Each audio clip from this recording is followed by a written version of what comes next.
Force of friction फक्त definition आहे formula त्याचा उपयोग त्याच्या प्रमाणे आहे. Force of friction consider horizontal surface and on this horizontal surface there is a wooden block. A wooden block आहे. Suppose that force is applied on the wooden block. त्या wooden block वरती force लावलेला आहे. त्या फोर्सला म्हणून आपण applied force F म्हणजे applied force. किती फोर्स लावला एफ समजा किती 1 न्यूटन. हा ब्लॉक जागेवरून अजून हलत नाही. याचा अर्थ काय या ब्लॉकला कोणतरी तेवढाच फोर्स पाठीमागे ओढणारा लावला असणार. आणि तो फोर्स कुठे असणार बघा आपण तर लावलेला नाही पाठीमागे ओढणारा फोर्स. ब्लॉक जागेवरून अजून हलत नाही. याचा अर्थ हा जो सरफेस आहे कुठला top surface of the horizontal surface and bottom of the block यांच्यामध्ये फोर्स असणार पाठीमागे ओढणार. हा 1 न्यूटन आहे. हा पण 1 न्यूटन असणार. त्या फोर्स नाव आहे फोर्स ऑफ फ्रिक्शन. हा जो पाठीमागे फोर्स आहे त्याचं नाव फोर्स ऑफ फ्रिक्शन. समजा आपण 2 न्यूटन फोर्स केला तरी सुद्धा ब्लॉक जागेवरून अजून हलत नाही.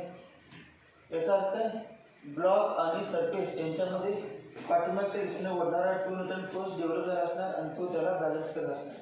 मग पाठीमागे हा किती आहे 2 न्यूटन. पाठीमागे दिशेने किती असणार आहे 2 Newton.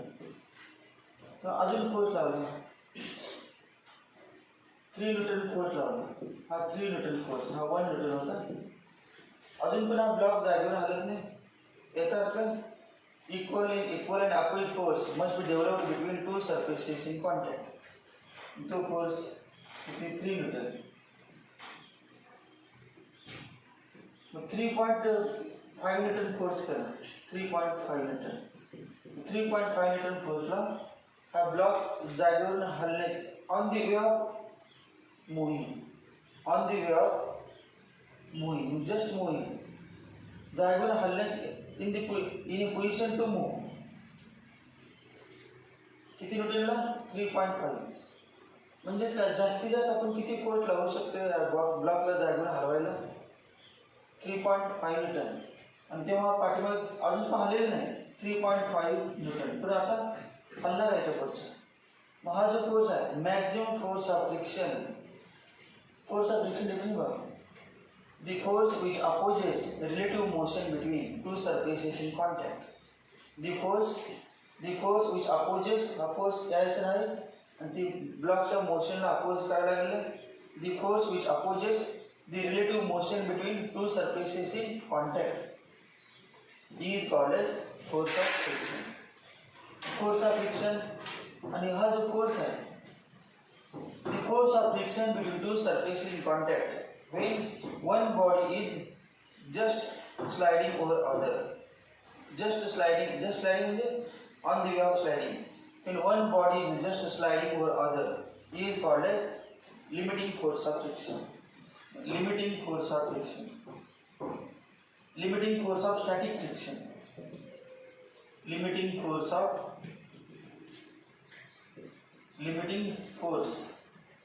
of static friction. Static का म्हटलेलं ब्लॉक जागेवर फक्त हलण्याच्या मार्गे वाटते अजून मोशन स्टार्ट केलेलं नाही आणि तेव्हाचा. आणि हा फोर्स कसा असतो मॅक्झिमम असतो. F static maximum. एकदा ब्लॉक मोशन व्हायला सुरुवात झाली तर हा 3.5 न्यूटन फोर्स आहे. त्यापैकी तुम्ही समजा 3 न्यूटन केला तरी पण मोशन चालूच राहते. एकदा गाडी मोशन समजा बंद पडली गाडी ढकलण्यासाठी 4-5 लोक लागत असतील. एकदा हल्ली जागेवरून तर एकटा ठेवला तर ते पण नेऊ शकतात. पण पहिल्यांदा हलवण्यासाठी किती फोर्सची गरज आहे 3.5 न्यूटन. मग हा जो फोर्स आहे तर आपण लिमिटिंग फोर्स ऑफ फ्रिक्शन.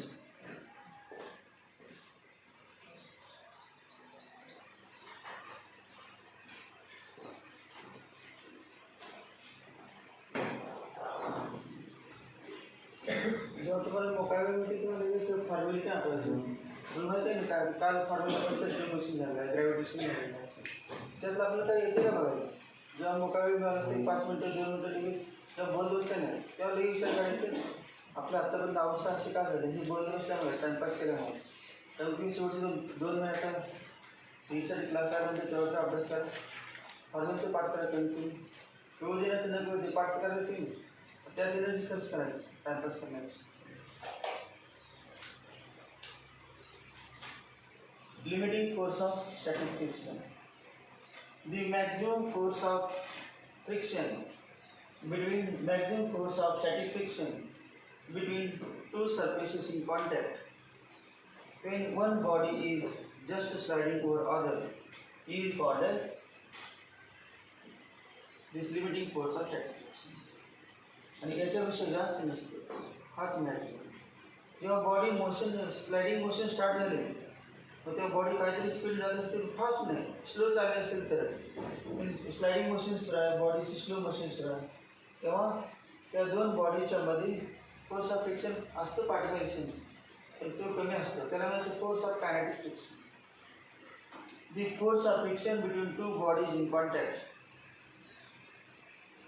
किंवा the force of friction which opposes relative motion between two surface in contact when one body is sliding over other, just sliding नाही, sliding over other is called as force of kinetic friction. आणि तिसरा force आहे force of rolling friction. Rolling motion, roller असेल तरी चाललं. The force of friction between two surface in contact, हे रोलरचे force of friction between two surface in contact when one body is rolling over other is called as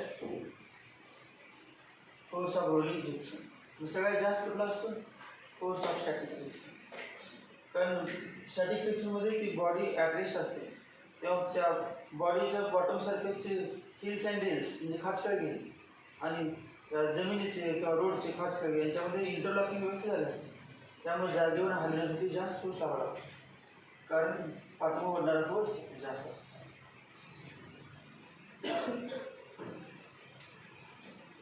lodge of friction, laws of static friction, त्यातील एक law आहे important.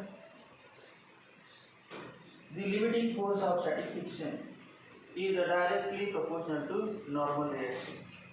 The limiting force of static friction is directly proportional to normal reaction. Normal reaction.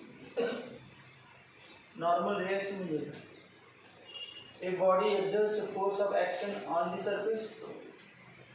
किती force exerted by the body on the surface equal to its weight mg. परंतु त्यामुळे surface खाली जात नाही, body पण वर जात नाही. सर फोर्स लावलेला बॉडीने सरफेस होते पण सरफेस खाली जात नाही याचा, किंवा ती बॉडी पण खाली जात नाही याचा अर्थ त्या सरफेसनं तेवढाच फोर्स वरती लावलाच नाही त्या बॉडीवरती, मग त्या फोर्सचं नाव काय नॉर्मल रिएक्शन. फॉर्म्युला काय आला N equal to M G, N equal to M G, N equal to M G. N म्हणजे न्यूटन नव्हे, एन म्हणजे normal reaction. Normal reaction 11 point आहे फ्रिक्शन इन सॉलिड्स, पण 2 पॉईंट डीड झाले, त्या ठिकाणी डीड जाते या ठिकाणी आहे त्याचा F is proportional to N. समजा या बॉडीवरती आपण अजून एक वेट ठेवलं, काहीतरी वेट वाटलं तर आता वेट नवीन झालं, वेट एम जी, एम जीच्या ऐवजी काय असणार स्मॉल एम अगोदर होतं त्याचं, पण त्याचं समजा M1 आहे, मग काय ना small M plus M1 into G. आता किती नवीन झाला का फोर्स, त्याचं स्मॉल एम आहे याची M1, टोटल वेट किती झालं M1 plus M plus M1 into G. वरच्या असणं नॉर्मल रिएक्शन काय असणार, वेगळंच नाही जास्त असणार, खाली जेवढं आहे वेट तेवढंच असणार, त्याला म्हणतो आपण N1. म्हणजे तर नॉर्मल वेट वाढलं, नॉर्मल रिएक्शन वाढली तर ही बॉडी जागेवर हलवायला नाही, 3.5 न्यूटन फुटला हलत नाही. लोड वाढलं नाही, वजन वाढलं जागेवर हलवलं 3.5 नाही 3.6 3.7 ला. म्हणजे हा फोर्स आहे तो अप्लाइड फोर्स आहे. As normal reaction, as weight increases, weight of body increases, normal reaction increases, force required to just move the body increases, that is opposing force increases, that is force of friction increases. Force of friction is directly proportional to normal reaction. Force of friction जेवढी normal reaction जास्त तेवढं applied force जास्त राहणार म्हणजेच force of friction जास्त. Force of friction is directly proportional. It's not law of relation. Force of friction is directly proportional to normal reaction. Therefore, Fs equal to mu s into n. म्हणजे काय? Fs upon n equal to mu s equal to constant. The ratio of force of static friction to the normal reaction always remains constant because as normal reaction increases, force of friction increases. Ratio remains same. याचं नाव आहे coefficient of static friction. Coefficient of static friction. Coefficient of static friction. Formula काय आला? Fs equal to mu s into n. n म्हणजे काय? mg. Force of फ्रिक्शनचा formula एस नाही लिहिता चालते या ठिकाणी काय एस लिहायचं काही समजत नाही काय एमसी सोडणार आपण F equal to mu mg असं म्हणत चालते एफ म्हणजे काय? Force of friction, force of static friction. Formula काय आला? F equal to mu mg. Formula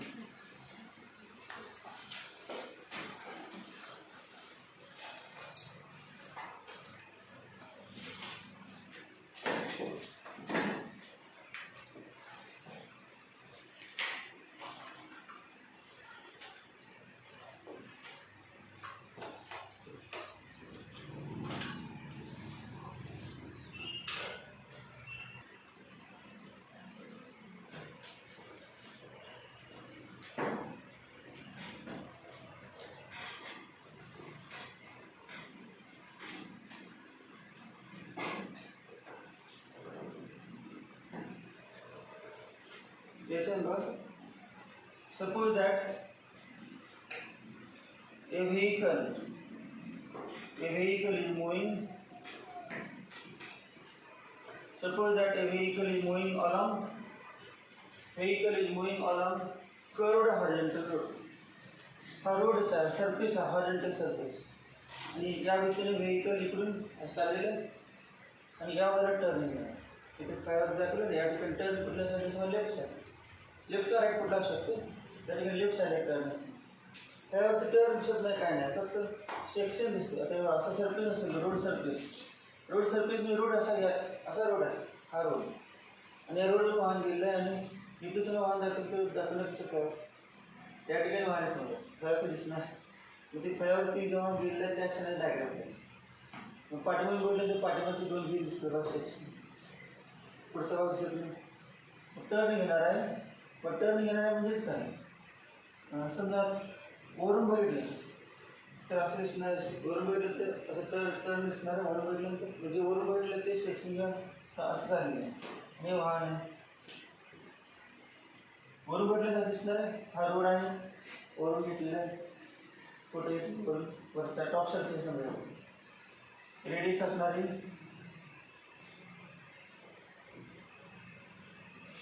Consider a car or vehicle moving along curved horizontal road. हा curved road आहे आणि या रोडवरून चालेल. Consider a car or vehicle moving along curved horizontal road. For circular motion, it performs circular motion. For circular motion, centripetal force is required.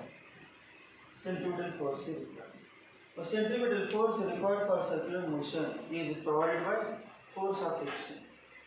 Circle या व्यक्तीनं जात असताना बाहेरचं फोर्स आहे सेंट्रिफ्युगल फोर्स बाहेरचं सर्क्युलर मोशन होते याचा अर्थ यासने ओढलं पाहिजे. मग यासने ओढणारा फोर्स कुठं असणार आहे? कारचे टायर आणि रोड सरफेस यांच्यामध्ये या व्यक्तीने करंट घालेल. सो यासने फोर्स नसतात तर त्यावर पडले असते गाडी दुसऱ्या बाजूला. मग टायर आणि रोड यांच्या सरफेसमध्ये यासने ओढणारा फोर्स आहे आणि तो फोर्स म्हणजेच काय? Force of friction. इथं मागे सेक्शन केलं ते फोर्स ऑफ फ्रिक्शन आहे. The force of friction between road surface and tyres of vehicle acts as a centripetal force. मग काय लिहिणार? F centripetal equal to force of friction. F centimeter mv square upon r equal to force of friction mu s into n equal to mu s into mg. Therefore m cancel, v square equal to mu s into rg. Therefore v equal to root mu s rg. This is expression for maximum safe speed of a vehicle. This is expression for maximum safe speed of a vehicle. So vehicle चालेल त्याचे tangential velocity maximum speed. Maximum safe speed of a vehicle moving along curved horizontal road. एक आहे maximum safe speed of a vehicle moving along curved horizontal road. Curved horizontal road. याच्यापेक्षा जास्त जर वेग वाढला असेल तर काय करायचं? हा मॅक्झिमम सेफ स्पीड आहे. तर हॉरिझॉन्टल टर्न आहे रोडला आणि त्या ठिकाणी लिहिलं स्पीड लिमिट हे लिहिलं असणार. याच्यापेक्षा जास्त स्पीड जात असेल तर काय होणार? वाहन त्याबरोबर कट असं टर्न असं समजा तर याबरोबर करू शकतो. त्यापेक्षा जास्त ओव्हरटर्न होऊ शकते. हे स्पीड वाढवू शकते. स्पीड वाढायचं तर फोर्स ऑफ फ्रिक्शन वाढवायचं. आर तर काय वाढवलेत नाही, रोड फिक्स आहे, जी तर 9.8 फिक्स आहे. मग force of static coefficient of static friction वाढवायचं. मग कोएफिशिएंट ऑफ स्टॅटिक फ्रिक्शन कसं वाढवायचं? रोड सरफेस रफ करून. If road surface is more and more rough, then force of friction between tire and road surface increases. But it causes wear and tear of tires. Force of road surface rough केला तर coefficient of static friction वाढतो. परंतु त्यामुळे काय होतं? Tyre झिजतात. मग it is not जास्त वाढतो तर reliable. Force of friction is not always reliable. अजून समजा during rainy season, when oil from the vehicle falls on the road surface, then road surface becomes wet. म्हणजे ऑइली झालं. मग oily रोडवरून वाहन जात असताना ते टायर आणि रोडमध्ये फ्रिक्शनल फोर्स काय होते? रफ सरफेस फ्रिक्शनल जास्त, तर रफ नाही स्मूथ झाला सरफेस. स्मूथ झाला म्हणजे काय? Force of friction decreases. Force of friction decrease झालं एक कारण आहे. आपण झालो या स्पीडनं, परंतु फोर्स ऑफ फ्रिक्शन डिक्रीज झाल्यामुळं स्पीड लिमिट कमी झालं आहे. म्हणजे ऑइल पडलं असेल रस्त्यावरती किंवा रस्ता ओला झाला असेल किंवा म्यूएस काय असतं कमी असतं किंवा आता पसंत लिहिलं असेल स्पीड लिमिट 20 मीटर पर किंवा 10 मीटर पर सेकंद असं झालं किंवा 20 kilometre per second per hour 20 kilometre per hour लिहिलं असेल आणि पावसाच्या दिवसामध्ये ऑइल पडलं असेल तर तुम्ही 20 किलोमीटर पर आवर गेला तरी सर्व पडणारच. कारण फोर्स ऑफ फ्रिक्शन कमी झाल्यामुळं मॅक्झिमम सेफ स्पीड कमी झाला असेल. तर बोर्डवर लिहिलेलं नसते. रस्त्यावर झाल्या कमी स्पीडने जावं असं लिहिलेलं नसते.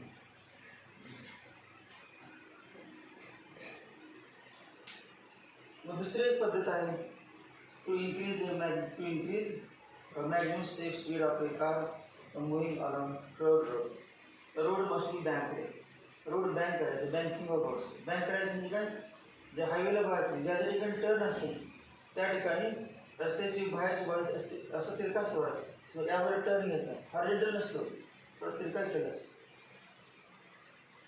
मी घाटामध्ये पण बघा काही ठिकाणी असेल प्लेन, परंतु जनरली जो रस्ता करण्याची पद्धत आहे ते हा शार्प टर्न असेल किंवा किती मोठा टर्न असेल तरी सुद्धा बघा तुम्ही ती गाडी थोडी तिरकी झाली असते. रस्ता गाडी तिरकी झाली नसते, ते टायर बाहेर टायर उचलले नसतात, रस्ताच तिरका असतो. रस्ताच तिरका. मग ट्रेन सुद्धा बघा, ट्रेन जेव्हा टर्न घेत असते तेव्हा रेल्वेला काय वर उचलले असते, ज्या ठिकाणी टर्न असते त्या ठिकाणी थोडं तिरके केलं असतं. काही ठिकाणी टर्न असतो.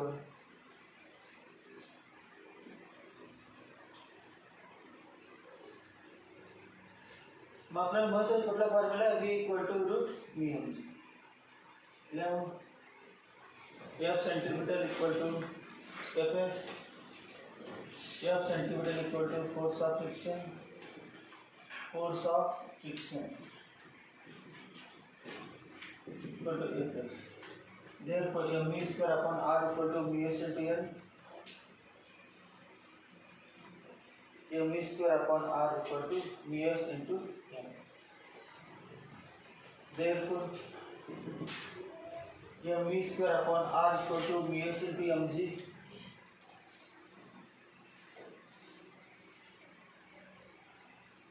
Therefore, v square equal to ms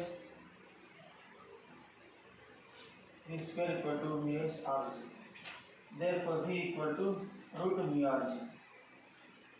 v equal to root ms into rg. This is maximum safe speed of a vehicle moving along curved horizontal road. Maximum safe speed of a vehicle moving along curved horizontal road.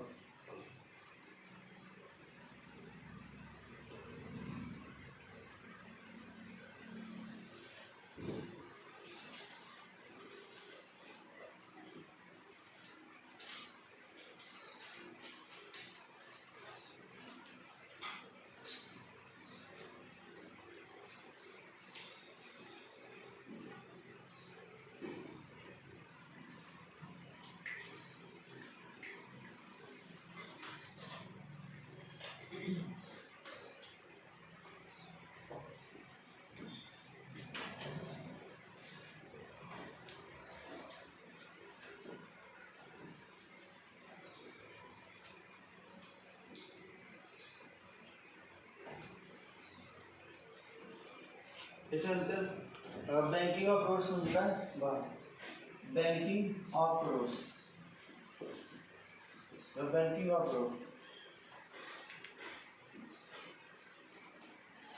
हा horizontal surface आहे आणि हा road surface आहे. हा road असा तिरका केलेला ही बाजू outer side inner side आणि आउटर साइड हा angle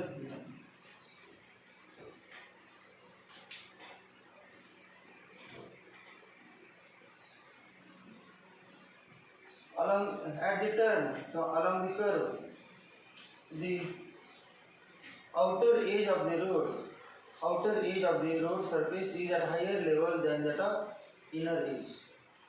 The process of making the outer edge of the road at higher level than that of inner edge is called as banking of roads. Banking of roads म्हणजे काय ज्या ज्या ठिकाणी turn असतात त्या ठिकाणी रस्त्याची बाहेरची बाजू ही आतील बाजूपेक्षा आतील साईडपेक्षा उंच केली जाते. या प्रोसेसचं नाव काय banking of roads. The angle made by inclined surface of the road with a horizontal is called as angle of banking. तर थीटाचं नाव काय अँगल ऑफ बँकिंग. या ठिकाणी व्हेइकल आहे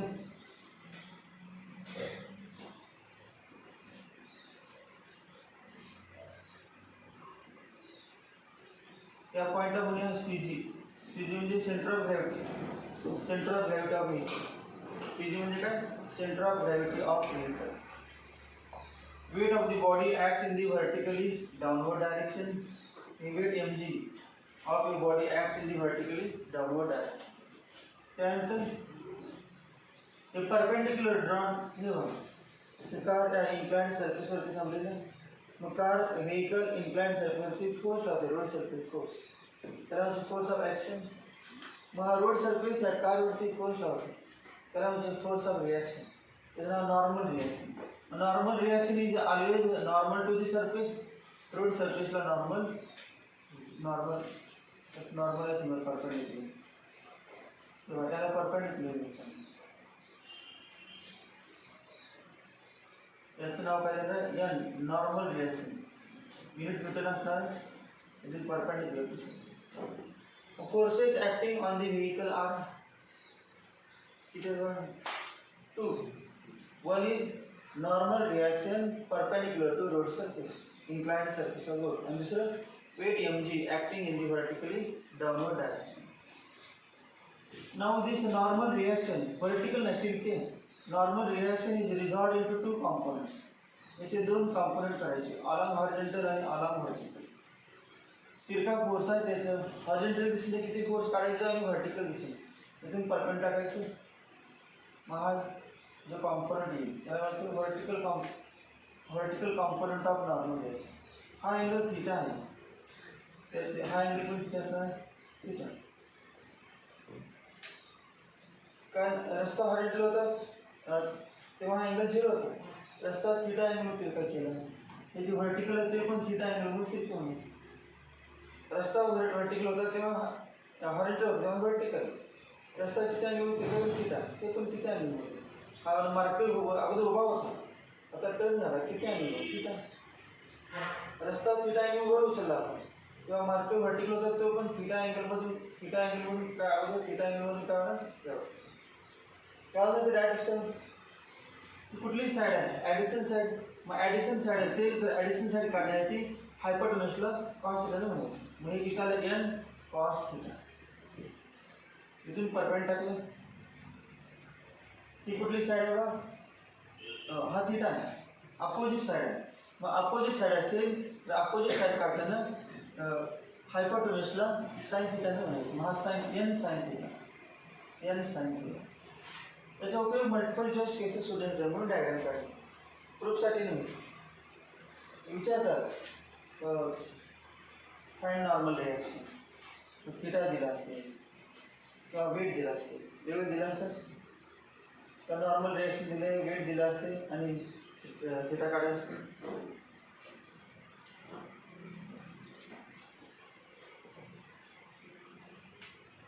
अजून फोर्सेस आहेत दोन.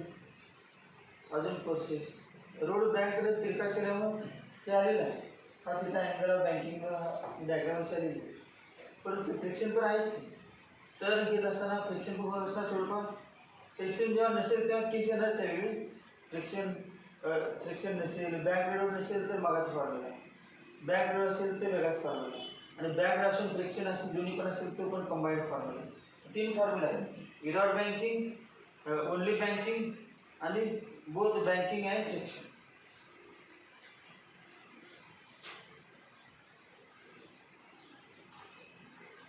कार त्यावर टर्न आहे left side turn circular motion करणार आहे. सर्क्युलर मोशनसाठी कशाची गरज आहे सेंट्रिफ्युगल फोर्स. तर सेंट्रिफ्युगल फोर्स नंतर बघा तर कार या गतीनं आहे कुठल्या दिशेला घसरू शकते.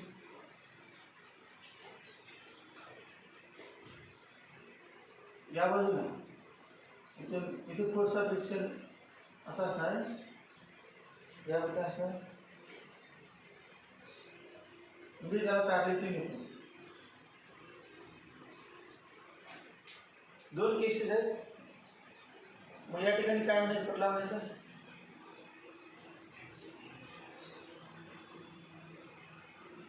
हा एक्सपेक्ट जाणार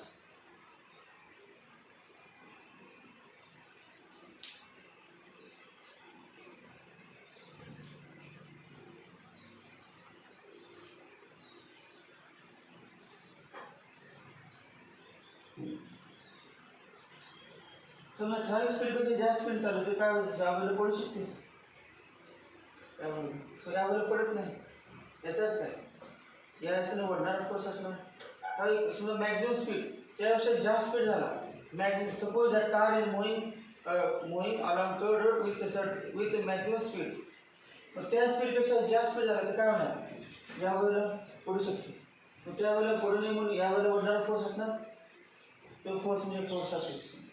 केव्हा wheel car is moving with maximum speed तेव्हा याच्याने फोर्स ऑफ फ्रिक्शन हा याला आहे या ठिकाणी पण आपण मानवी वाटतो. मग याला काय म्हणूया F S force of static friction. त्याचे दोन कॉम्पोनंट करायचे पुन्हा कुठले दोन करायचे सांगा.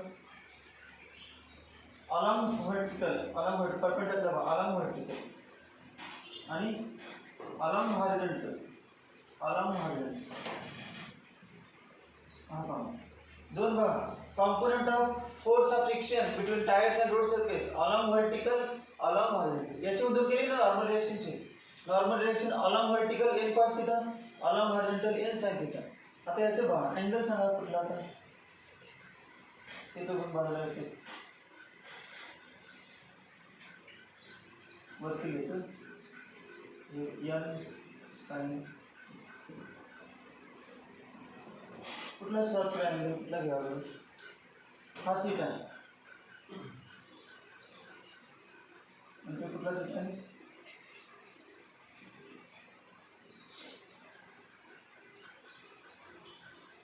हा किती पॅरल नाही का दोन लाईन पॅरल आहेत आणि ही दोन एकमेकांना पॅरल हे बघा हे हॉरिझॉन्टल ही दोन लाईन पॅरल आहेत आणि हे पण पॅरल आहेत हा थीटा आहे हा पण थीटा आहे नंतर हा पण थीटा आहे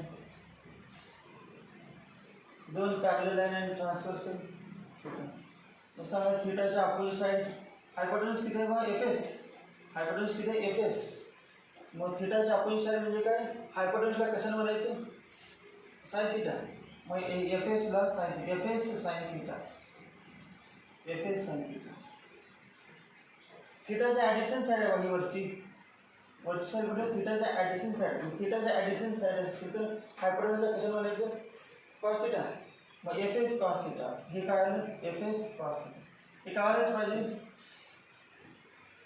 थीटाच्या अपोजिट साईड काय करायचं हायपोटेन्यूजला थीटाच्या अपोजिट साईड असेल आणि ती साईड काढण्यासाठी हायपोटेन्यूजला साइन थीटाला म्हणायचे कारण फॉर्म्युला आहे sine theta equal to opposite side upon hypotenuse आणि cos theta equal to adjacent side upon hypotenuse मग FS cos theta FS sine theta आता हे बघा हे झालेलं पूर्ण याच्यावरूनच इक्वेशन तयार करायचं net force in the upward direction किती सांगा बट डाउनवर्ड डायरेक्शन सांगा किती फोर्स आहे त्या डाउनवर्ड mg आणि fs साइन थीटा मग डाउनवर्ड फोर्स वा total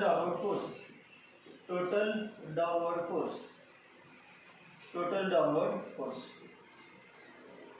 equal to fs sine theta plus mg किंवा mg plus fs mg plus fs sine theta upward force बघा दिसतंय अपवर्ड फोर्स किती आहे upward force equal to n cos theta आणि दोन्ही equal आहेत बघा दोन्ही इक्वल का इथून व्हेइकल खाली जात नाही किंवा इथून व्हेइकल वर जात नाही म्हणजे vehicle is in equilibrium therefore total downward force equal to total upward force काय आहे equation n cos theta equal mg plus fs sin theta equal to n cos theta. Therefore mg equal to n cos theta minus fs sin theta. mg आलं दुसरं equation बघा अजून forces बघा unbalanced forces कुठला बघा along horizontal बघा कुठला fs cos theta आणि हा त्या वरच्या नॉर्मल रिएक्शन वर किती आहे n sin थीटा आणि या फोर्स ऑफ फ्रिक्शन वर किती आहे fs cos थीटा दोन्ही एका दिशेने आहेत त्यामुळे बेरीज होणार मग टोटल हॉरिझॉन्टल फोर्स किती fs cos theta plus n sin theta n sin theta plus fs cos theta तुम्हाला माहिती आहे for circular motion centripetal force required circular motion या पद्धतीने व्हायला for circular motion centripetal force is required and this centripetal force is given by this force. The horizontal component of force of friction and normal reaction acts as the centripetal force. Circular motion होते याचा कोणीतरी force असणार आहे कोणी supply केला दोघांची सम मग याला काय म्हणायचं सेंट्रिपेटल फोर्स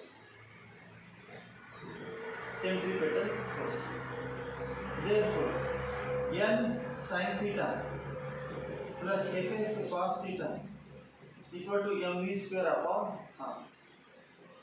या दोन इक्वेशन 1 आणि इक्वेशन 2 या दोघांचा काय भागाकार करायचा या दोघांचा भागाकार कशाला भागू mg upon mv square upon half का mv square upon mg आपण बिलॉन्ग टू फॉर्म पाहिजे मग बिलॉन्ग टू न्यूमरेटर मध्ये बघा divide 2 by 1 therefore mv square upon r upon mg equal to M V square upon R ची value N sine theta plus F S cos theta upon M G N cos theta minus plus N cos theta minus F S sine theta M cancel V square upon R G equal to तो V square equal to लेते V square equal to R G into bracket therefore V equal to root V square upon R G we square equal to R G into bracket V equal to काय ना root V equal to root R G into bracket N sine theta plus F S cos theta upon n cos theta minus fs sin हा formula important आहे theta पण दिलेला असतो आणि theta पण दिला असतो आणि काय दिलं असतं फोर्स ऑफ फ्रिक्शन पण दिलं असतं नॉर्मल रिएक्शन दोन्ही पण असतात फ्रिक्शन पण असतात आणि अँगल पण असतात तो हा फॉर्म्युला करायचा तर पुढे काय करायचं बाबा मगाचा फॉर्म्युला एफ एसचा फॉर्म्युला मगाचा उपयोग होतो या ठिकाणी एफ एस इक्वल टू काय फॉर्म्युला आठवते सांगा F S equal to mu into N mu S into N आणि म्यू एस एनच असते सर्व नंतर एन कॅन्सल आणि कॉमन करून F S equal to mu S into N V equal to root R G ज्यांना कळत नाही शेवटी फॉर्म्युला टाकायचा आहे पण काहीच माहीत नसल्यामुळे थोडी घेतलेलं n sin theta plus mu s into n cos theta upon n cos theta minus mu s into n sin theta आता बघा कॉमन काढून कॅन्सल होते R G into bracket n cancel होतं n कॉमन काढायचं cancel sin theta plus mu s cos theta upon cos theta minus mu S sine theta कसं आहे divide करूया numerator divide numerator divide by cos theta tan theta आणायचं conical pendulum मध्ये formula हा थोडा आपला आपण राहिले एक्स्ट्रा आधी करायचं कोनिकल पेंडुलमचे तेव्हा divide numerator and denominator by cos theta equal to square root of sin theta r g into bracket sin theta upon cos theta tan theta plus mu s sin cos theta cancel upon 1 minus mu s into tan theta example solution हा formula p equal to root r g into tan theta plus mu s upon 1 minus mu s into tan किंवा अगोदर mu s तर चालते तेव्हा mu s plus tan theta उलटे घेतो काय पडतं mu s plus tan theta upon 1 minus mu s into tan याच्यानंतर काय करायचं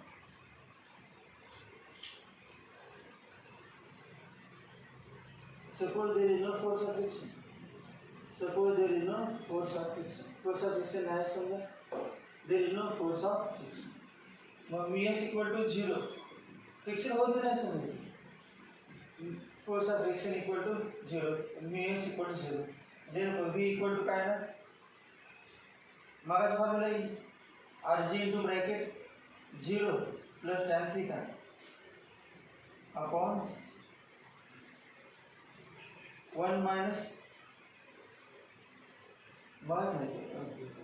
1 minus 0 therefore v equal to root rg tan theta हे कधी if there is no force of friction आणि समजा if there is no angular banking there is no banking if theta equal to 0 theta equal to road horizontal road कसा horizontal असेल म्हणजे मागाचा formula आहे p equal to square root rg into bracket theta 0 tan 0 0 vs plus 0 upon 1 minus 0 equal to root mu r अरे मग formula मग theta zero म्हणजे only friction आणि road circle horizontal तेव्हा म्यू आर जी बदल काय करायचे म्यू आर जी आणि टॅन थिटा आर जी मग म्यू काढून फक्त टॅन करायचं एक तर पाठ झाल्याचा फॉर्म्युला सोपा आहे प्रूफ एक प्रूफ विसरत नाही तेव्हा आणि कालच्या फॉर्म्युला हेच येते कोनिकल पेंडलममध्ये V equal to root R G tan theta पाहिजे नाही ते कोनिकल पेंडलम आहे परंतु हे चालू होतं V equal to root R G tan theta मग या ठिकाणी V equal to root R G tan theta आणि रूट म्यू आर जी मग टॅन थिटा म्हणजे mu tan theta equal to mu असं मिळेल mu equal to tan theta आणि दोन्ही कंबाईन असतील ना तीन बघा हा फॉर्म्युला हा फॉर्म्युला पुन्हा डायग्राममध्ये हे एम जी इक्वल टू हे दोन इक्वेशन 1 इक्वेशन 2 हे पण माहीत पाहिजे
तीन फॉर्म्युला स्टँड 1 2 आणि 3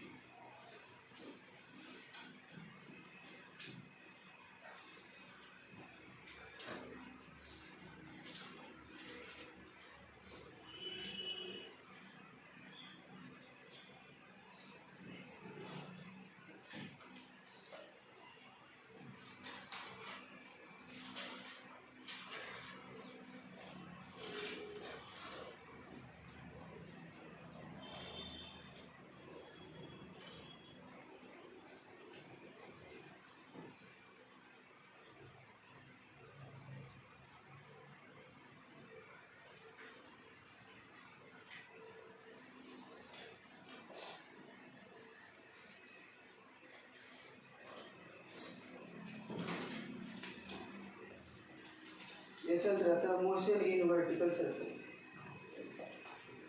motion in vertical circle motion in vertical circle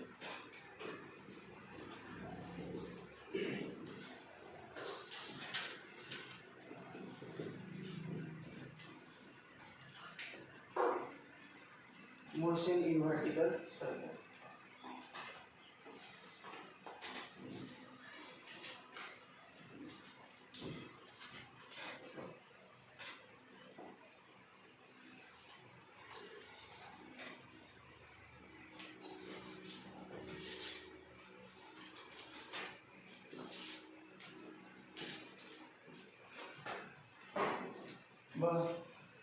motion in vertical circle.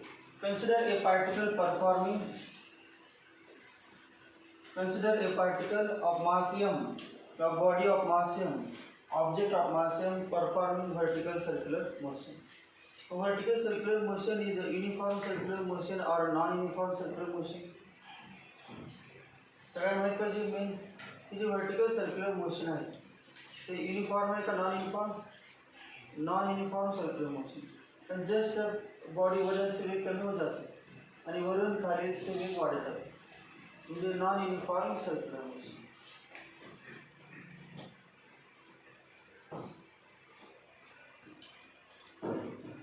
हे काय स्ट्रिंग आहे समजायचं ओ पॉइंट आणि लेंथ ऑफ स्ट्रिंग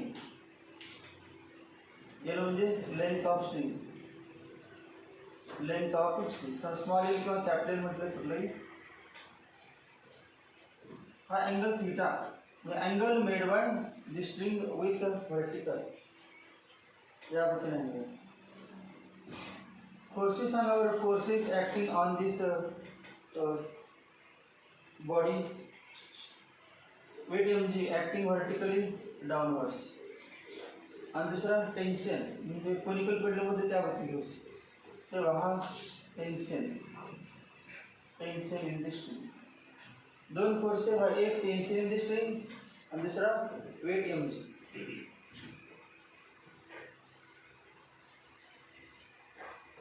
तर कोणाचे रिझॉल्व करायचे कॉम्पोनंट, टेन्शनचे करायचे का वेटचे करायचे?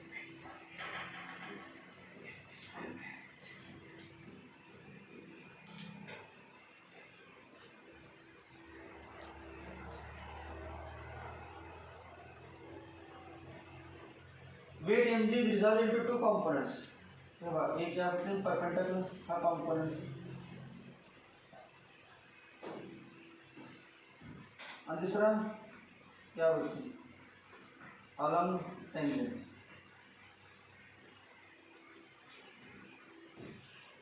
हा अँगल थीटा, हा कॉम्पोजिशन किती, कुठली साईड काढावी आपण, ॲडिशन साईड. आणि हायपोटेन्यूज किती आहे mg, हायपोटेन्यूज किती आहे mg. मग हायपोटेन्यूजनं थीटा कॉस थीटानं म्हणायचं mg cos theta. Addition side काढताना हायपोटेन्यूजला कॉस थीटाने म्हणायचं. आणि हे काय सांगा बरं, mg sine theta, mg sine theta. टेन्सिलची डायरेक्शन कसं आहे, tension is towards the centre आणि mg cos theta away from centre. Circular motion तर व्हायला लागलं आहे, सर्क्युलर मोशन व्हायला पाहिजे. आणि सर्क्युलर मोशनसाठी कुठल्या फोर्सची गरज असते, for circular motion centripetal force is necessary. म्हणजे T greater than mg cos theta असणार का, mg cos theta greater than T. Circular motion व्हायला पाहिजे नाही. मग सर्क्युलर मोशन काहीतरी फोर्स पाहिजे असेल ना, काहीतरी कधी समजा या वेळेला 10 असेल, या वेळेला 9 असेल, 10 वजा 9 एक तर राहायला असेल, तर काहीतरी शिल्लक राहायला पाहिजे.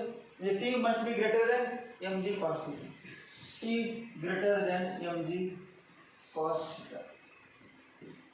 Therefore, t minus mg cos theta, t minus mg cos theta equal to centripetal force, equal to centripetal force, centripetal force.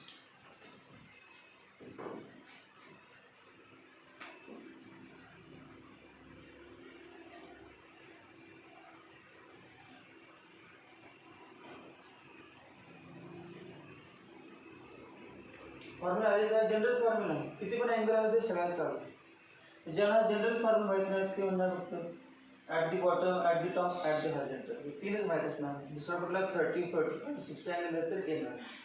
पण हा फॉर्म्युला माहिती असेल तर कुठला पण अँगल आले ते त्या ठिकाणचं टेन्शन काढता येते किंवा काय जे विचार असेल ती. किंवा T equal to centripetal force F centripetal plus mg cos theta plus mg cos. But T equal to F centripetal mv square upon r plus mg cos theta. वहाँ important formula है tension in the string at any position. मग आपण tension वेगळ्या ठिकाणी काढूया.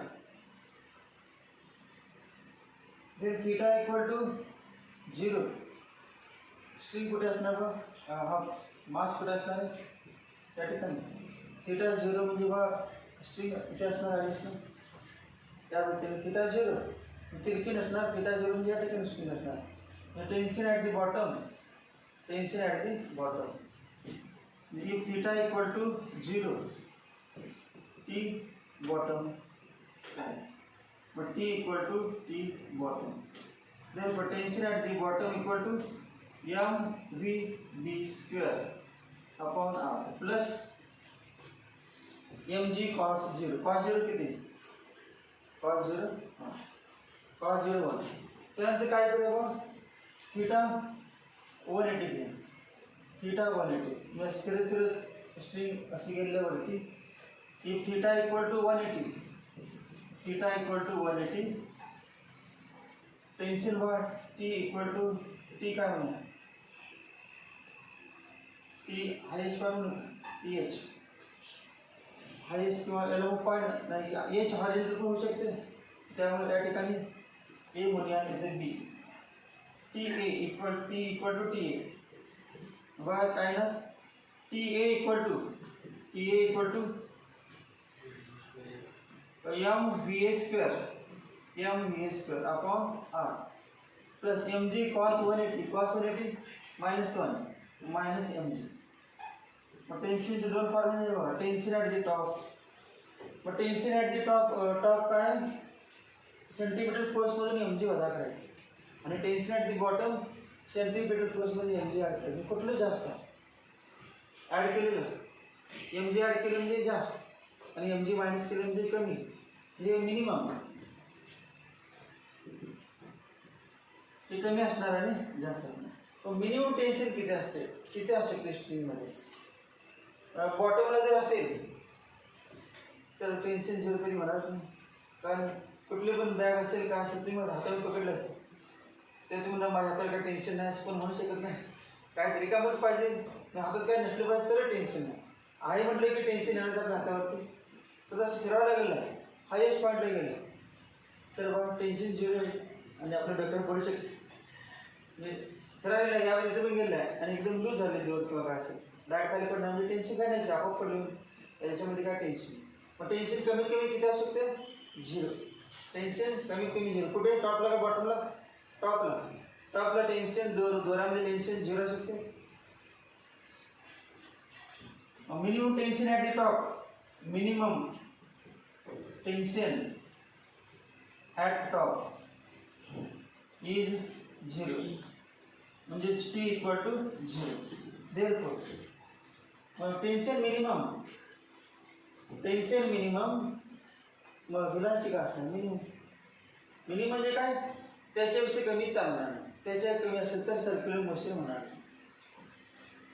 मग T minimum किती बघा 0 मग टी मिनिमम म्हणजे T A equal to 0 therefore 0 equal to M V A square upon R minus M G therefore M V A square upon R equal to M G therefore V A square equal to R G V A equal to root R G ठीक आहे V minimum त्याचा अर्थ काय याच्याविषयी कमी चालणार नाही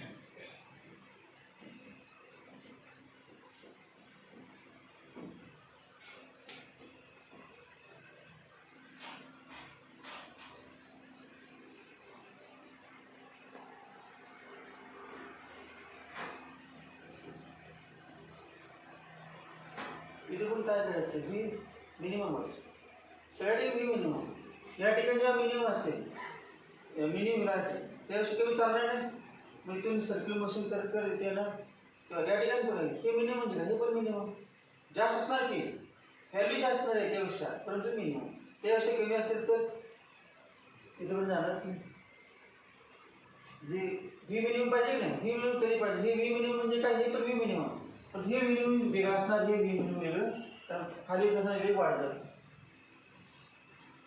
मग ॲट कुठली व्हॅल्यू काय काय सांगायचं प्रूफ करायचं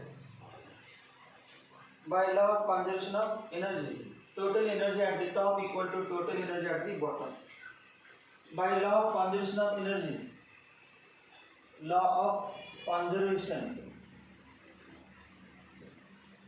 of energy law of conservation of energy total energy at A equal to total energy at B equal to total energy at A total energy at B काय प्लस पोटेन्शियल बॉटमला आहे बॉटमला म्हणजे अर्थ सर्कलला चिकटून समजायचं जर आपण समजलं काय ते हाईट तर ते दोनला पण घ्यावं लागणार प्रूव्ह होत आहे काय करायचं 0 समजायचं बॉटमला जसं बॉटल सरफेस असेल मग सांगा टोटल एनर्जी म्हणजे के प्लस पी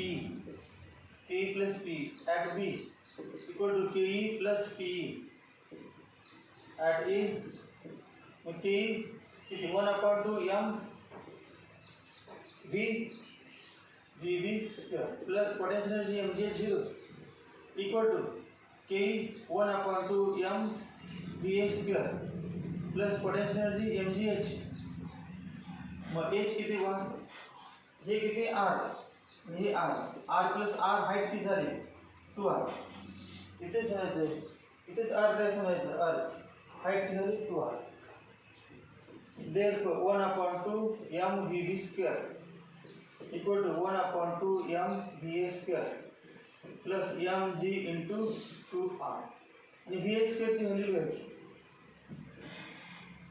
त्यानंतर या भागात शेवटी लिहा ते फॉर्म्युला मध्ये कन्वर्ट करून VA square ते एकासाठी घेतो 1/2 m कॉमन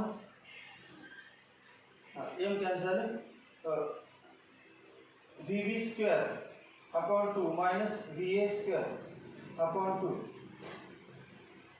या सगळ्याला 2 गुणे m कॅन्सल होईल आणि 2 म्हणायचं काय नाही बा VB square equal to VA square plus m ने भागलं आणि 2 ने गुणलं काय होणार 4m 4g आहे. काय केलं बा सगळ्यांना 2 ने गुणलं 2 कॅन्सल 4 होणार आणि सगळ्याला m ने डिवाइड केलं m आणि m कॅन्सल झालं. Therefore VB square minus VA square असं पण येते formula equal to 4mg 4g आहे. VA माहिती आहे आपल्याला हे किती VA square RG याच्यावर येतो VB square equal to VA square RG plus 4RG equal to 5RG और VB equal to √5RG. और VB माहिती आहे तसंच हॉरिझॉन्टल पोझिशनला पण काढता येते आणि हॉरिझॉन्टल पोझिशनला डायरेक्ट येतो V horizontal equal to √3RG काय बघतो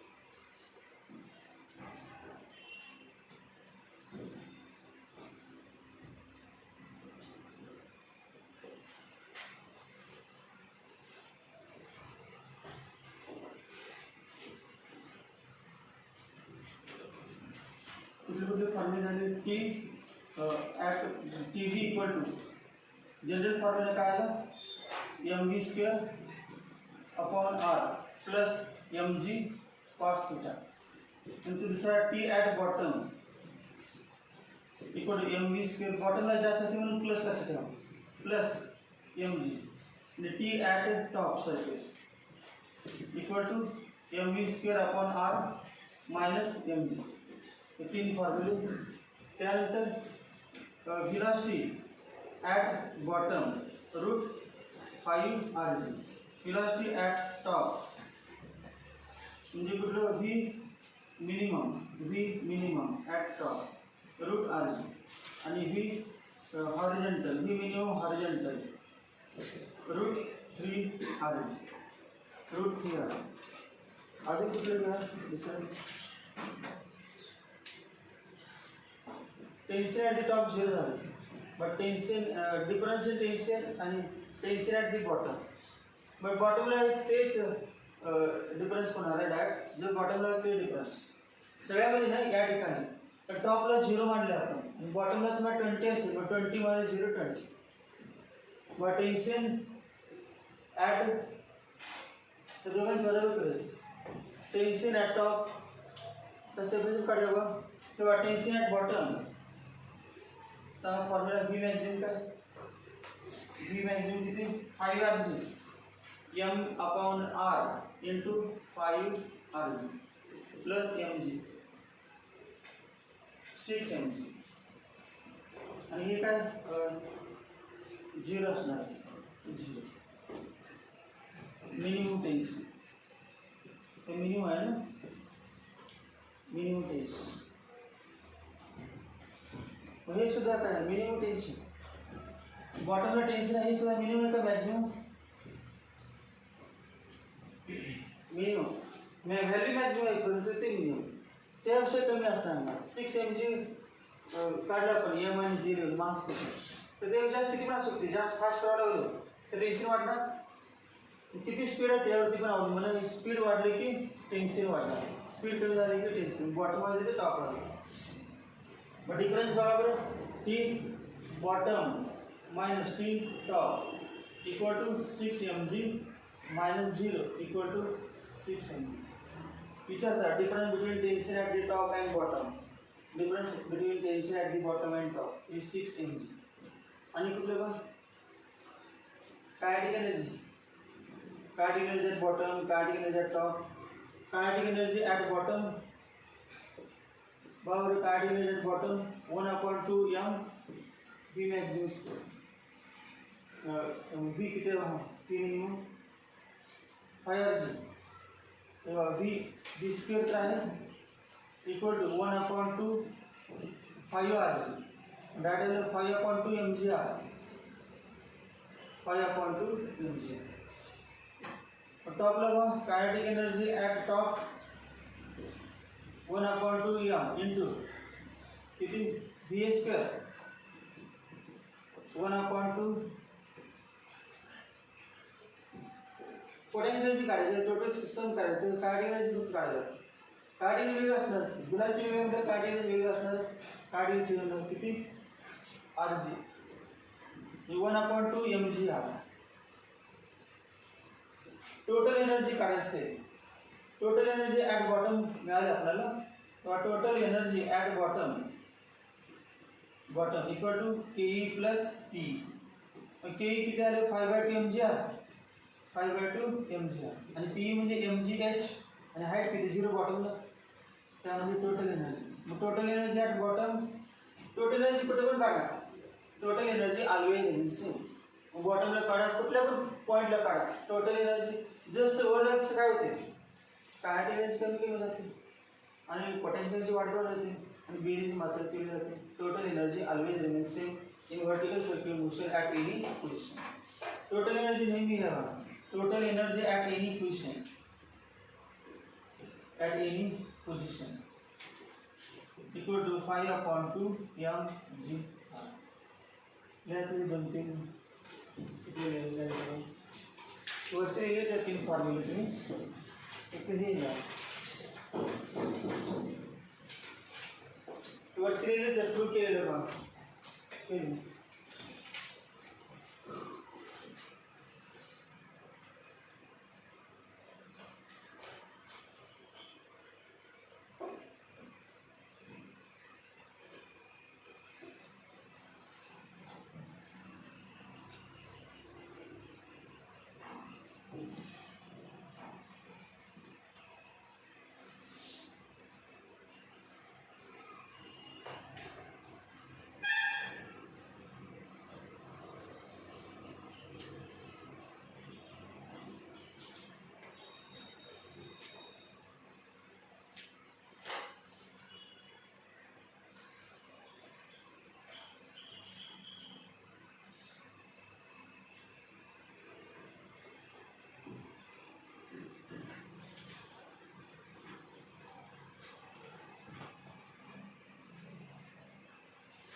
त्याच्यानंतर velocity of particle at any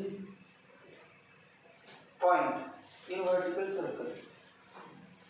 general formula any points आपण ॲट बॉटम ॲट टॉप आणि ॲट ऑर्डिनरी झालं, एनी पॉइंटची वेलोसिटीचं फॉर्म्युला सगळ्याला वापरता येते.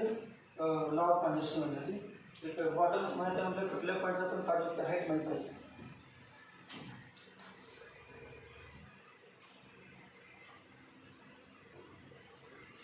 velocity of particle at any point, at any point in vertical circles.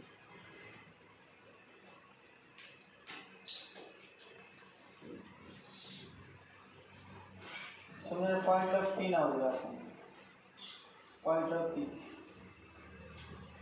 He height किती बा, height किती बा एच, त्या हाईटला आपण एच म्हणू, हाईटला एच, हे बघा एच हाईट पॉईंट, कुठल्या पॉईंट जनरल चाललं, बॉटमला हाईट किती असते 0, टॉपला हाईट किती R plus R two R, मग एनी पॉईंट हाईट याला एच नाव दिलं, मग हे किती बघा, हे आर आहे, मग हे एवढे किती आर मायनस एच, हे किती आहे बघा R minus H, R minus H, हाईटच पाहिजे आपल्याला, मग आर मायनस एच घेतलं, मग आर मायनस एच कुठली साईड आहे बघा ट्रायंगलची, थीटा अँगलची कुठली साईड आहे ॲडजसंट, मग कुठला फॉर्म्युला वापरायचा, हायपोटेन्यूस काय, लेंथ घ्यायची, लेंथ हायपोटेन्यूस एल, हायपोटेन्यूस काय एल लेंथ आणि आर मायनस एच, मग cos theta equal to R minus H upon L, cos theta equal to at point P म्हणतो, cos theta equal to R minus H upon L, therefore R minus H equal to L cos theta, therefore R equal to H, H कुठलं घ्यायचं, H ची value आहे आपल्याला, H equal to R minus L cos theta, H equal to R minus L cos theta, R किती, R म्हणजे radius म्हणजेच length L, मग इथेच एल लिहायचं एल, हे आर एल, मग डायरेक्ट येतो L minus H, L minus H, therefore h equal to L minus L cos theta equal to L into bracket 1 minus cos theta, important एचच आहे आपल्याला, H माहित पाहिजे, काय करायचं आहे velocity, velocity at any position, मग फॉर्म्युला असा फॉर्म्युला, मग फॉर्म्युला बघा v square minus va square equal to किती होते 4rg, काय मल्टिप्लाय केलं जातं झाले, v square minus va square equal to 4rg, मग va म्हणजे काय, a म्हणजे a नाही, p म्हणते vp, कुठले लिहा अगोदर पी लिहा, कसं लिहा, सगळ्यात जास्त व्हेलॉसिटी बॉटमला असणार आहे ना, त्यामुळे ते व्हीपी स्क्वेअर म्हणतो, P A square minus VP square equal to 4rg, therefore VP square equal to काय आहे, VB square minus 4rg equal to 4rg येत नाही का,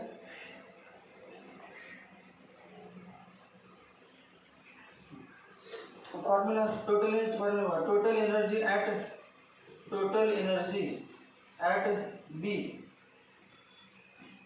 equal to total energy at P, total energy at B equal to total energy at P, मग total energy at B direct माहिती आहे की 5/2 mgr, 5/2 mgr, 5/2 mgr equal to total energy at P, P ठिकाणी kinetic energy 1/2 mvp square plus potential energy mgh आणि h value, therefore r म्हणजे l, r म्हणजे काय l, मग 5/2 m cancel, 5/2 g l equal to 1/2 vp square plus gh, h किती बा, h नंतर लिहा gh, आता लिहा बा vp square equal to h ची व्हॅल्यू येतो h l into bracket 1 minus cos theta, therefore सगळ्याला 2 म्हणलं 5gl equal to vp square plus 2gl into 1 minus cos theta. Therefore, Vp square equal to 5gl minus 2gl 1 minus cos theta. Half per minute. gl common. But add a formula.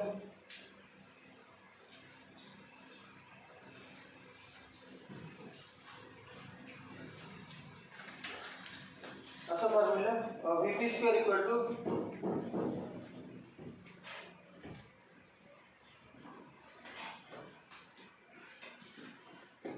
कुठे लिहायचं आहे अजून simplify करायचं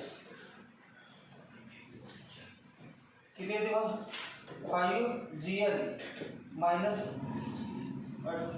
common काढू का मग confuse बरं 5gl minus 2gl minus plus 2gl cos theta equal to 5gl minus 3gl plus 2gl cos theta.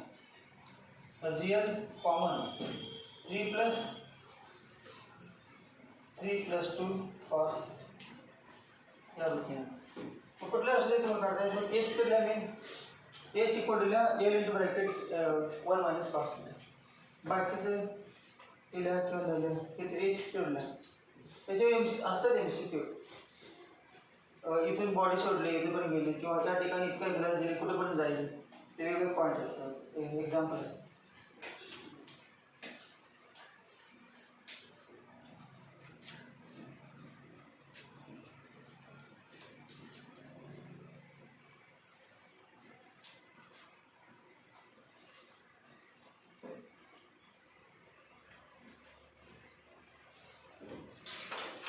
अजून असं चालते 1/2 mv स्क्वेअर प्लस पोटेन्शियल 0 एवढे त्याच्यावर सिम्प्लिफाय करत चालतो पीएल फक्त माहित पाहिजे पीएल म्हणजे vb therefore vb square equal to vp square plus 2gh therefore vp square equal to Vp square minus 2gh equal to Vp square minus 2gh h कितनी l into 1 minus cos हाँ लिया होता है क्या v fix bottom of the fix का है Vp square low l मना किंवा b मना किसे bottom point Vp square equal to Vp square minus 2gl 1 minus cos 1 minus cos theta.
Vehicle moving over a convex circular bridge. तो point नाही परंतु एका फॉर्म्युला घ्यायचा आपल्याला एमसी असतात जरी पॉइंट नसले तरी vehicle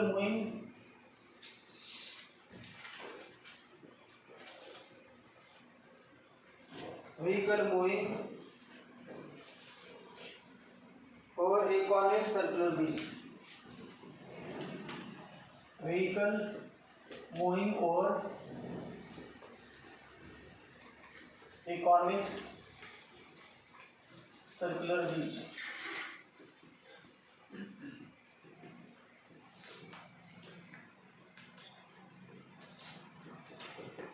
vehicle moving over a convex circular bridge. बघा convex circular bridge हे ब्रिज आहे convex circular bridge. Highest point बघा हायेस्ट पॉइंट आणि रेडियस कुठे असेल खाली सेंटर हा सेंटर ओ म्हणून आणि रेडियस आर इथे व्हेकल असणार व्हेकलची मोशन या व्यक्तीने होणार आहे एक व्हेकल आहे किंवा इथे असेल व्हेकल असं व्हेकल असेल इथे व्हेकल असेल आणि इथून वेट mg डाउनवर्ड असणार ना वेट mg डाउनवर्ड आणि हा angle theta weight mg in the vertically downward direction weight mg in the vertically downward m म्हणजे मास आणि अँगल थीटा फलच कॉम्पोनंट बेस इसका जोर बांधलेला टेन्शन इन द स्ट्रिंग म्हणायचं हे ब्रिज आहे आणि ब्रिजची रेडियस आहे ही रेडियस ऑफ द ब्रिज तसा weight mg काय असेल सेंट्रिपिटल फोर्स और circular motion of the vehicle any question घालवलं हायेस्ट क्वेश्चनचं काढायचं आपल्याला एनी क्वेश्चन सेंट्रिपिटल फोर्स असा असणार आहे हा सेंट्रिपिटल फोर्स याचा असणार centripetal force along the radius towards it याचं कॉम्पोनंट घेऊया की component of weight mg along radius याचं असणारच आहे असं पण असणार कॉम्पोनंट आपण गॅस सांगा कुठली साईड आहे हायपोटेनस किती आहे mg hypotenuse mg addition side सांगा mg cos theta mg cos theta a vehicle exerts force of action on the road exerts force of reaction called normal reaction असे असणार ना नॉर्मल रिएक्शन मग आता सांगा नॉर्मल रिएक्शन जास्त का centripetal force जास्त नॉर्मल रिएक्शन हे एन आहे आणि या वेळेला काय mg cos theta plus centripetal force दोन फोर्सेस कुठले एन जास्त का mg cos theta plus centripetal force जास्त सेंट्रिपिटल फोर्स नको बघायला एन जास्त का mg cos theta जास्त कारण n equal to mg cos theta म्हटलं तर काय n equal to mg cos theta इथे बॅलन्स मला चिकटू भेटणार पुढे जाण्याची नाही पण आपल्याला सर्क्युलर मोशन करायचं आहे तेव्हा mg cos theta यायच नाही आणि n त्याच नाही दोन्ही बॅलन्स झाले व्हेकल इन इक्विलिब्रियम पुढे जाणारच नाही पण आपल्याला ते पुढे जायचं म्हणजे सेंट्रिपिटल हे व्हेलॉसिटी बी आहे सेंट्रिपिटल फोर्स पाहिजे म्हणजेच काय mg cos theta must be greater than n mg cos theta n पेक्षा जास्त पाहिजे म्हणजे किंवा असले तर mg cos theta greater than n मग दोघांची वजाबाकी म्हणजे सेंट्रिपिटल फोर्स हा समजा 20 आहे आणि हा 5 आहे मग 20 वजा 5 म्हणजे 15 काय centripetal force therefore centripetal force equal to किंवा mg centripetal force equal to दोघांची वजाबाकी मोठ्याच्या लहानाला करायची mg cos theta minus n mg cos theta म्हणजे n वजा केलं उरलेला mg cos theta म्हणजे n वजा केलं उरलेला centripetal force therefore n equal to mg cos theta minus centripetal force equal to mg cos theta minus mv square upon r.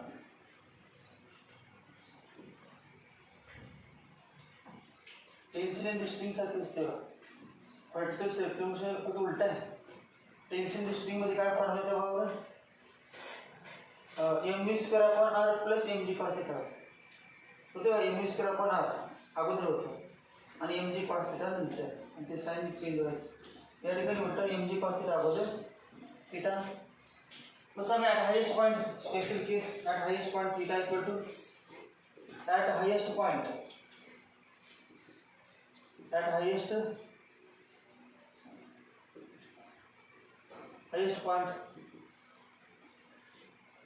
किंवा at the top म्हणतो at top theta किती होणार सांगा बरं कारण वेट पण खालच्या असेलच आणि 0 थिटा इक्वल टू 0 देअरफॉर काय नाही N equal to mg cos 0 minus mv square upon r. हे जनरल झालं हायेस्ट पॉईंटला. परत हायेस्ट पॉईंट नको कुठे पण विचार करतो मला फॉर्म्युला होते. हायेस्ट पॉईंट तर आहेच कुठे विचार तरी सोपा आहे. हायेस्ट पॉईंट असले तर खालच्या असेल काय असणार mg वरच्या असणार n mg जास्त n जास्त इथे असणार आहे mg आणि वरती काय असणार n तर व्हर्टिकल डाउनवर्ड आहे. मग mg greater than n then mg minus n equal to centimetre force. लगेच लक्षात येईल.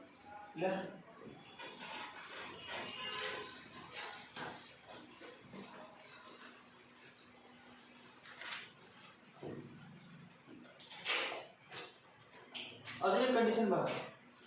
नॉर्मल रिएक्शन जेव्हा 0 होईल तेव्हा सगळं काय नॉर्मल रिएक्शन 0 होईल तेव्हा सेंटीमीटर फोर्स मॅक्सिमम का मिनिमम. तेव्हा special case mv square upon r equal to mg cos theta minus n if n equal to 0 if n equal to 0 म्हणजे यातून काहीतरी वजा करणार आहे ते 0 म्हणजे ही व्हॅल्यू मॅक्सिमम का मिनिमम. डिफरन्स मॅक्सिमम m0 म्हणजे डिफरन्स मॅक्सिमम म्हणजे v equal to v maximum v equal to v maximum म्हणजे काय mv maximum square upon r equal to mg cos theta. m cancel therefore v maximum square equal to rg cos theta rg cos theta और v maximum equal to root rg cos theta.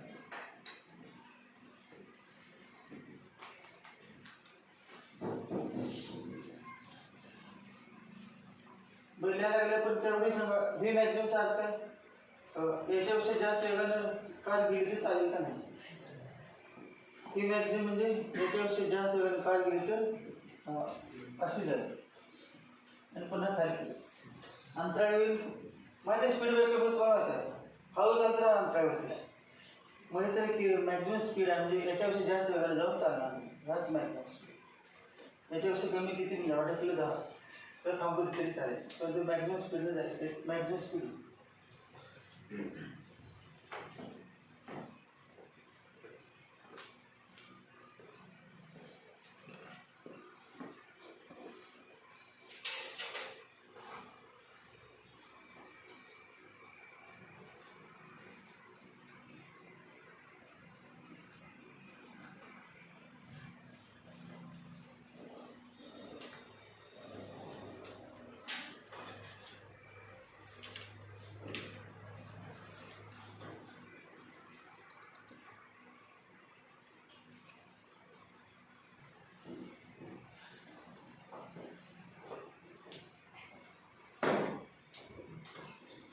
Formula लक्षात ठेवा.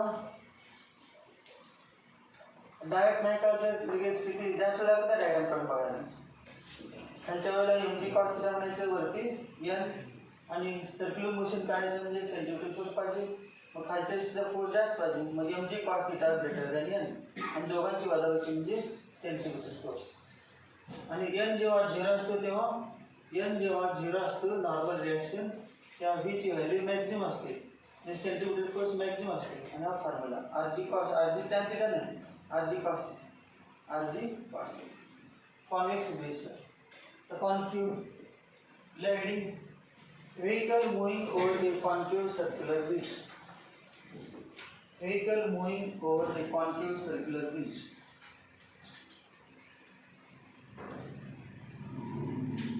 Vehicle moving over a concave circular bridge.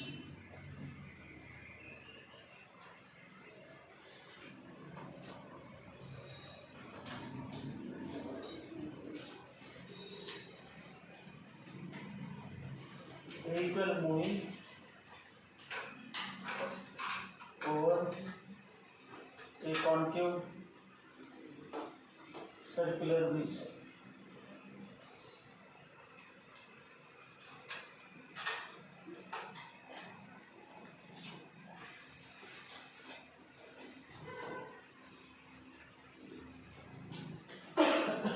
Concave bridge आहे, convex नाही, concave म्हणजे या पद्धतीने तेव्हा असं ब्रिज आहे कॉन्केव ब्रिज. मग कॉन्केव ब्रिजला पण आपण कुठल्या पण पॉईंटला घेऊ शकतो.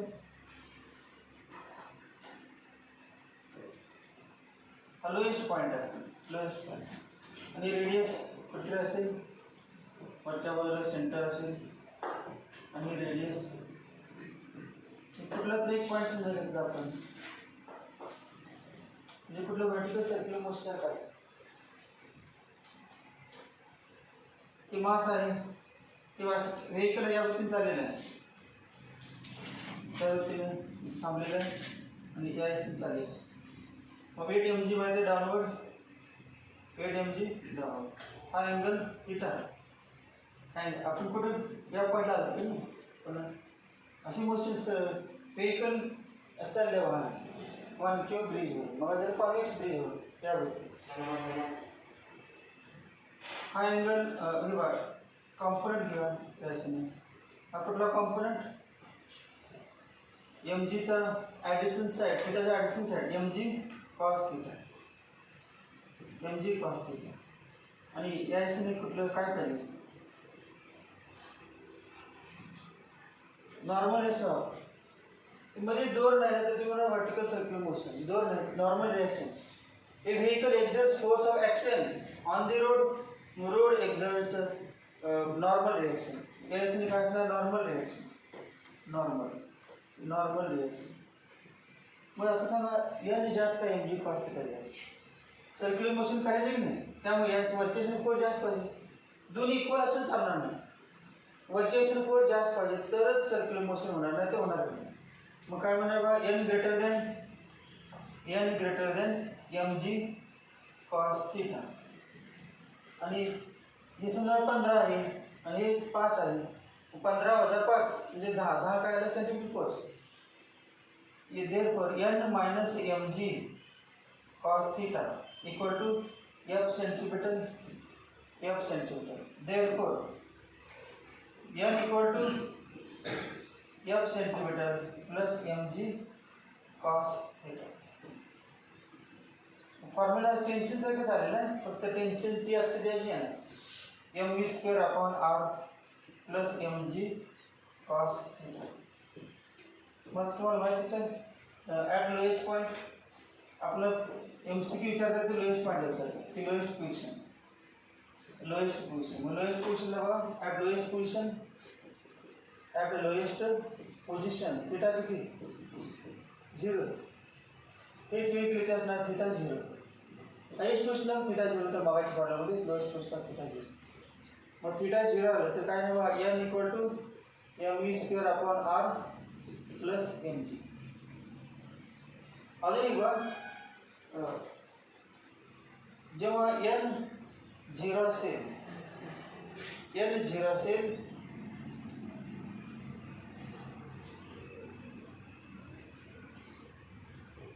कमीत कमी स्पीड काहीतरी पाहिजे का, काय करेल या ठिकाणी चालते. कधी समजा थांबलं तर ते काय म्हणजे एस्केप काय होणार नाही. तुम्ही समजा इथून फास्ट आलं, इथून गेला सारखं असं काय नाही होणार, त्याच्यावर जाणार एक काही कंडिशन नाही.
सो 4 केसेस आहेत, त्यातलं काय काय बघावं.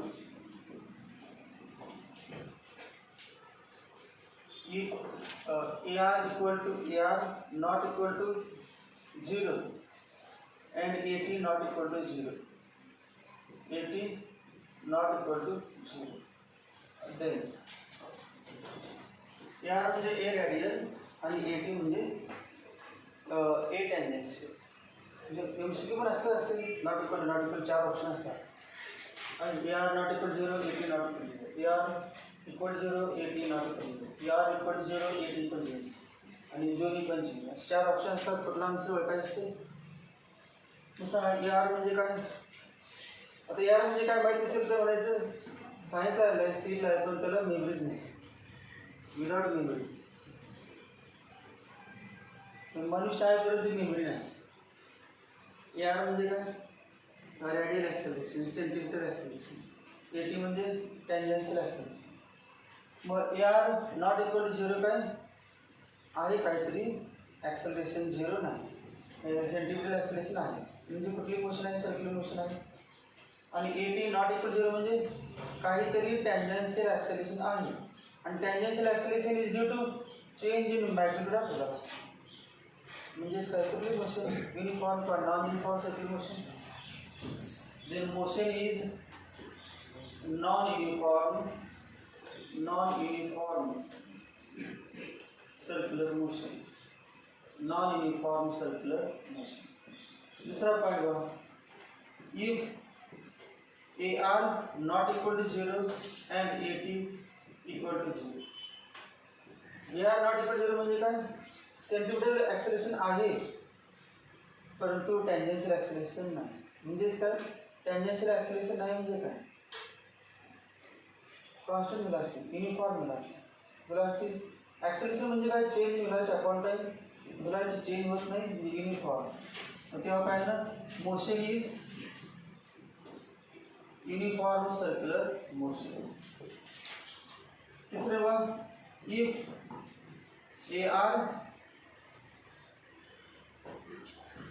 AR equal to 0 and AT not equal to 0. AR equal to 0, AT not equal to 0. AR म्हणजे काय, ॲक्सेलरेशन आहे परंतु रॅडियल ॲक्सेलरेशन नाही, म्हणजे सेंटीमीटर ॲक्सेलरेशन नाही. याचा अर्थ ते व्हेलॉसिटीची डायरेक्शन चेंज होते. Radial acceleration is due to change in direction of velocity आणि tangential acceleration is due to change in magnitude. Magnitude change होते परंतु डायरेक्शन चेंज होते. मला म्हणायचं मोशन इज लिनियर, युनिफॉर्म का नॉन युनिफॉर्म. ॲक्सेलरेशन आहे velocity non-uniform linear motion. Then motion is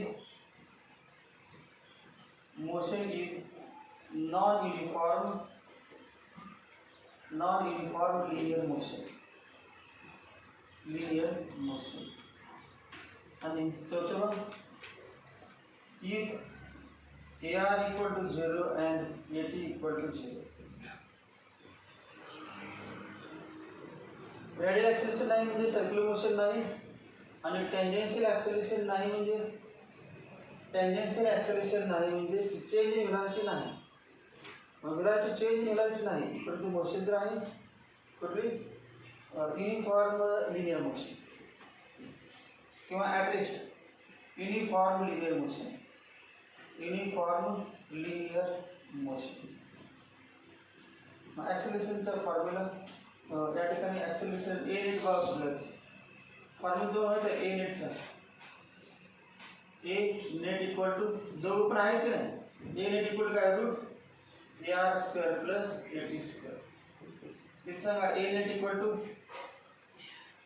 1 0 आहे ना, मग फक्त AR. मग इथे बघा ए नेट इक्वल टू AT आणि या ठिकाणी काय ए नेट इक्वल टू 0. मग net force unbalance force, net acceleration 0. 4 point म्हणजे काय, 4 मल्टिपल चॉईस क्वेश्चन आहे त्यांची.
त्यानंतर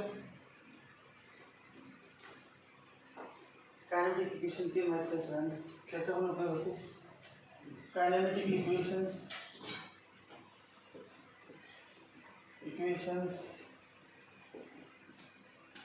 ही rotational motion plus circular motion दोन्हीमध्ये रोटेशनल मोशन दोन्ही ॲप्लिकेबल होतात. एखादी बॉडी रोटेट असेल तर बॉडीचे सगळे पार्टिकल सर्क्युलर मोशन करतात. त्यामुळे सगळ्या पार्टिकलला तोच फॉर्म्युला आणि त्या बॉडीला पण रोटेशनल मोशन.